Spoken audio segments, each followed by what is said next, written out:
Alors là, le but de l'exercice, c'était juste de mobiliser les épaules via la sensation du licol. Comme on peut voir, il y arrive plutôt bien. Je lui demande quand même de rebaisser un petit peu la tête car il est un peu au perché. À cette main-là, ça pose toujours un petit souci. Il a plus de mal à se déporter. Là, j'avoue que je me fâche un petit peu parce qu'il commence à entrer dans mon espace personnel. Donc on continue, je lui redemande gentiment par sensation de déplacer juste les épaules. Je lui indique avec le stick que c'est l'épaule que je veux qu'il bouge. Bon, j'avoue que je l'ai un petit peu mal positionné sur le coup. On continue toujours sur le même exercice où je lui demande un peu plus compliqué avec un vrai pas sur le côté et pas juste légèrement décaler les épaules.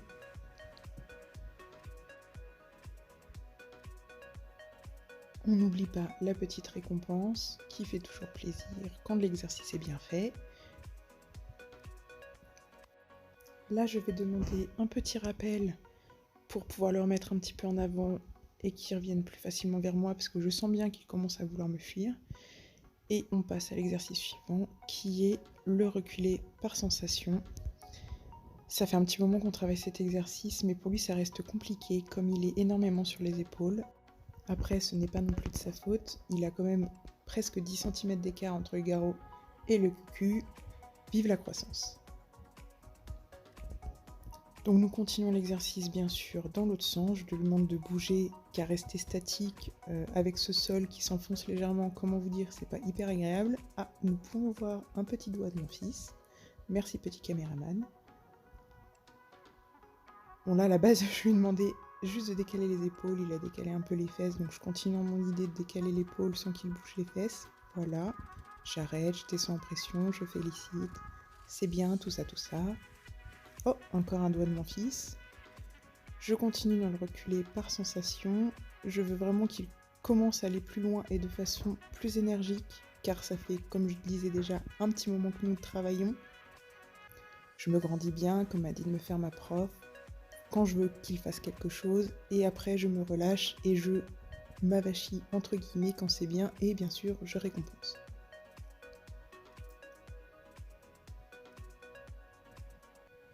Bon là mon fils me parlait, je ne sais plus ce qu'il me disait, donc je recommence, je remets au concentre, et nous pouvons voir qu'il fait un effort pour alléger l'avant-main pour reculer, mais ne le fait pas du tout. Pourquoi exactement, je ne sais pas trop. Après, c'est vrai que le terrain était un peu gras. J'aurais peut-être pu être un peu plus laxiste, mais comme c'est un de mes gros défauts, j'ai encore du mal à faire la différence entre les deux. Ah, on peut voir que oui, le terrain est gras et gorgé d'eau.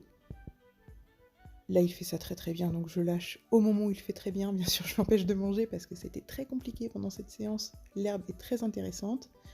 Un petit rappel. Oui, il commence à avoir envie de jouer. Il va pas falloir que je joue trop longtemps non plus.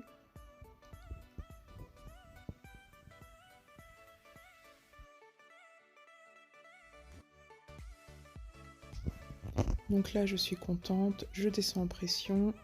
Et je vais lui demander de nouveau un rappel. Bon, on voit pas grand chose parce que mon fils n'a pas filmé, mais il part au galop un petit coup de cul, donc je l'ai vite rappelé avec des engagements des postérieurs pour qu'il revienne vers moi, qu'il ne parte pas non plus trop en pression et trop loin. On empêche encore de manger, eh bien oui, l'herbe est très intéressante. Donc je continue toujours dans mon idée de reculer. Comme on peut voir, va falloir que je lui montre avec mon énergie en allant vers lui pour lui dire oui, c'est bien ça que je veux. Donc on peut vraiment avoir l'impression que je lui ai demandé presque que ça de la séance et que ça a duré longtemps.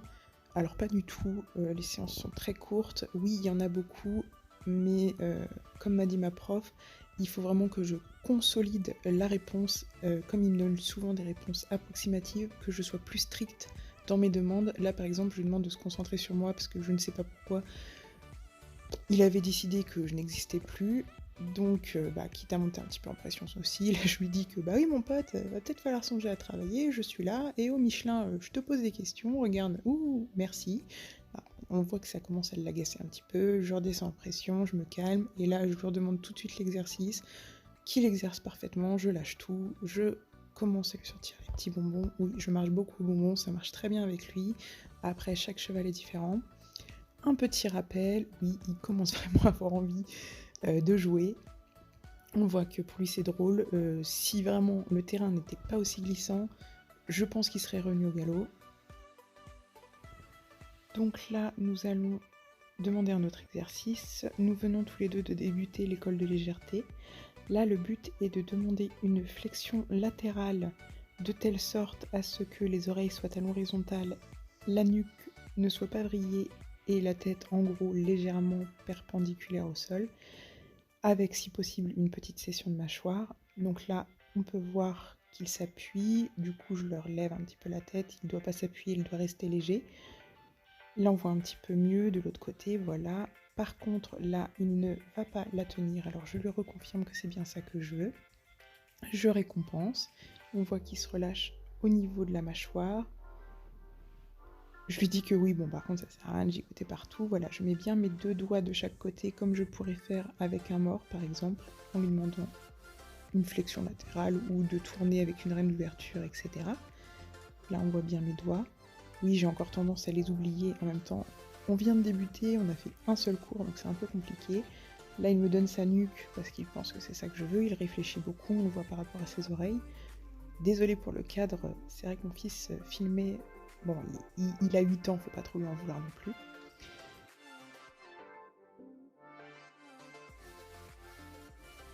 Donc là, je vais lui mettre le filet. On voit que je parle parce qu'en fait, mon fils me demandait quel était le but de l'exercice, pourquoi est-ce que je lui demandais ça. Attention, poulain traumatisé du mort.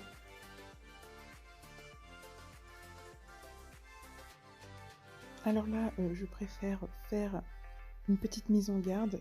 Bocan est parfaitement éduqué aux sessions vers le bas. Il répond parfaitement, donc c'est pour ça que moi je lui demande de cette façon, à la façon western. Car de cette façon, si jamais il voulait partir en avant ou en arrière, j'aurais la possibilité avec mes bras de le retenir et avec le filet qui me servirait entre guillemets de cordelette.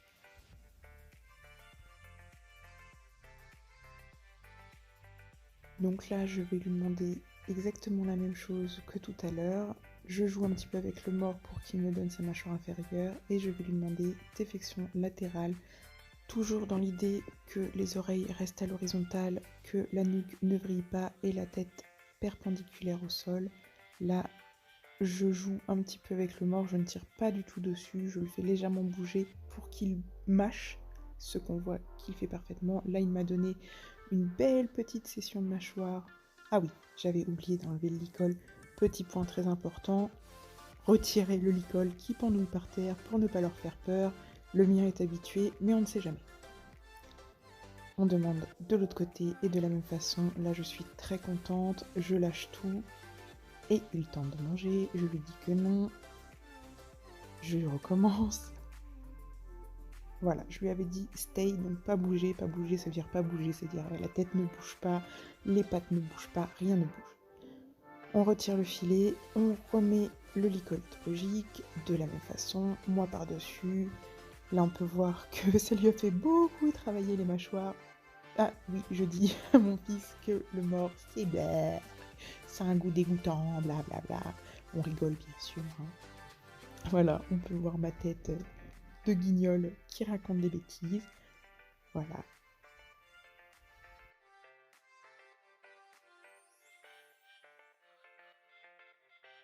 Donc on repart sur un autre exercice, le mener à l'épaule.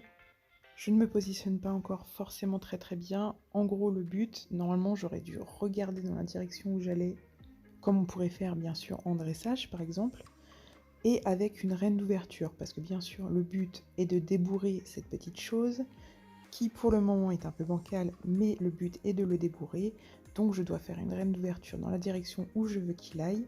La main droite est juste là pour relancer si jamais il s'arrête. Là on voit que je passe légèrement devant son épaule, que je m'en rends compte, donc je ralentis. Je dois vraiment rester à l'épaule ou au passage de sangle, mais ne pas passer ni devant ni derrière.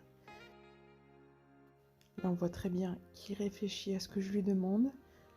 Est-ce qu'elle veut que je ralentisse ou pas? Donc moi je continue en indiquant la direction où je veux aller et avec mon bras à faire un léger mouvement pour qu'il avance.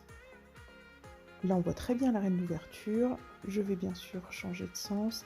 Cette main-là est beaucoup plus difficile pour moi car je suis droitière et du coup tourner dans ce sens-là est pour moi plus compliqué. Pourquoi? Je ne sais pas. Ah, ça y est, on voit que j'ai pensé à ma tête qui doit regarder dans la direction où je veux aller.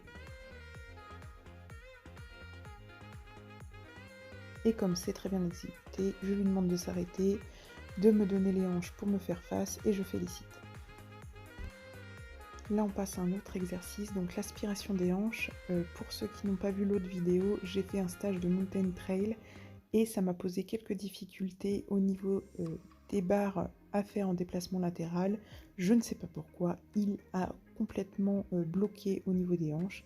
Donc là, je voulais juste reconfirmer pour voir si c'était toujours acquis. Donc oui, ça l'est. À mon avis, c'est peut-être parce qu'il y avait trop de monde, il n'arrivait pas à se concentrer sur mes demandes, ou alors la barre qui était pour lui trop haute, peut-être, je ne sais pas. Là, je lui demande la même chose, mais aspiration des épaules, qu'il me fait très bien. Je ne sais pas pourquoi, ça c'est pareil.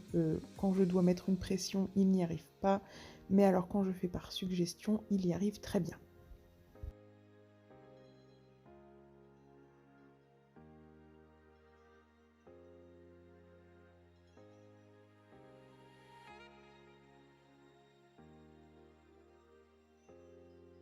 Donc là, je voulais travailler l'autonomie sur le cercle. Au vu de sa croissance et de son âge, c'est quelque chose que je lui demande très peu car ça demande beaucoup d'efforts au niveau des jarrets et que ma longe ne fait que 3,70 m. On peut voir qu'il commence à chauffer car là, à cet endroit-là, le terrain était un tout petit peu moins gras. Du coup, je sais qu'il a très envie de galoper, forcément. Les terrains sont pleins de boue, on peut le voir à ses membres que c'est juste pas possible. Là, je lui ai demandé, mais vraiment très discrètement, de s'arrêter. Il a parfaitement obéi, j'étais très contente. Alors je le rappelle à moi et je félicite.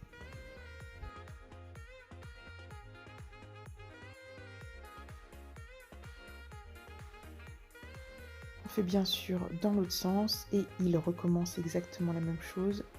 Je lui dis d'arrêter ses bêtises parce que j'avoue quand même qu'il y avait mon fils. Bon, il était quand même relativement loin car là il est légèrement en zoom, mais quand même.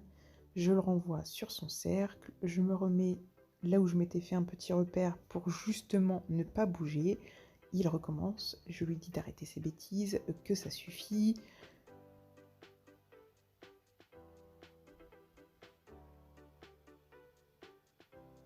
On peut voir qu'il me tire beaucoup, il est très lourd. Donc je vais repartir sur mon idée d'autonomie, me focaliser là-dessus. Là je suis très contente car il a commencé à s'arrêter. Je lui ai demandé de partir et il l'a fait, c'est exactement ce que je recherche. Je ne le pousse pas à la faute, mais je le laisse faire. Et lorsqu'il fait une faute, c'est là que je le corrige. C'est comme ça que les chevaux atteignent une certaine autonomie dans le travail tout seul. Là, on peut voir qu'il galère sur le terrain qui est boueux, profond à cet endroit.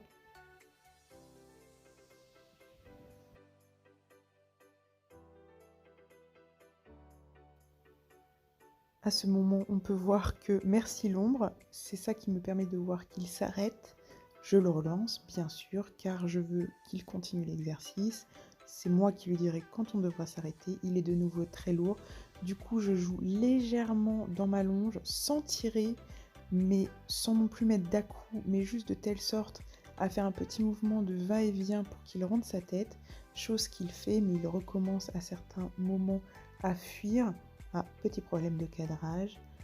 Là, on voit que c'est vraiment là qu'il essaie de s'échapper. Là, je suis contente car il redonne sa tête. On voit qu'il répond parfaitement aux sessions. Même s'il reste lourd après, quand je lui demande, il donne la tête. Là, je me grandis, puis je me relâche, je souffle, je lui dis « Oh ».